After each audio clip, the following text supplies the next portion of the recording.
আঘাত যত পারো করো, কিছু বলবো না। হাসি মুখে লুকিয়ে রাখবো বুকের সব ব্যথা। তোমার সুখের জন্য আমি হারিয়ে যাব দূরে। ভালোবাসা রয়ে যাবে নীরব অশ্রুর মাঝে।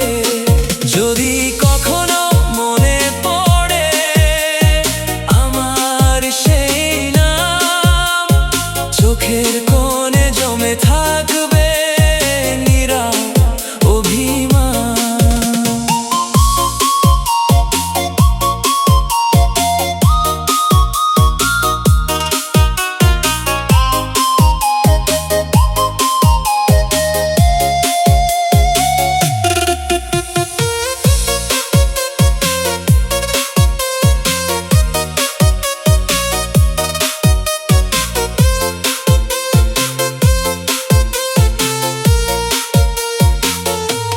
স্বপ্নগুলো ছাই হয়ে